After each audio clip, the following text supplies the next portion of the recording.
senior Afghan government official is pleading with the Australian government for a special visa. The Australian newspaper reports today the individual is facing a certain death sentence for assisting Australian soldiers during a mission in Afghanistan's south. The person cannot be identified over fears it would immediately make them a target for the Taliban.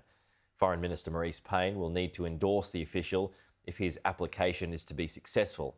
Hundreds of Afghans, including interpreters, embassy staff and aid contractors, are attempting to leave the country as the Taliban makes further gains. A former Special Forces commander has told Sky News it would have a lasting impact on Australia's next overseas campaign. Caught in a bureaucratic crossfire with virtually nowhere to go. Volunteered their time in not only a war zone, but somewhere where they went home and knew that they were turning their families into targets by supporting the Australian troops.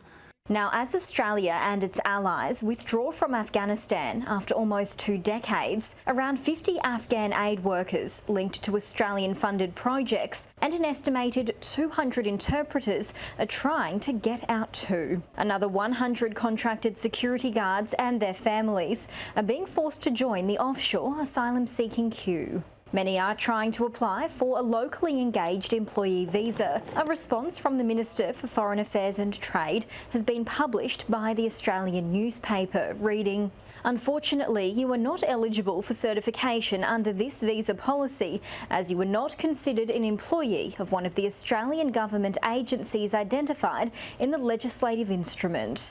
Well, people who are at risk because they worked for our government, whether directly or as a subcontractor, should be looked after.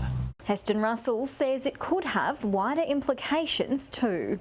Not only sets the conditions for how those in Afghanistan are going to remember us, but sets the conditions for the next war, the next counterinsurgency campaign that we commit Australian troops to, and how we may or may not be able to win local support. The Department of Home Affairs says it's urgently processing the Afghan applications, and more than 230 have been granted the visas since April. Anna Rawlings, Sky News.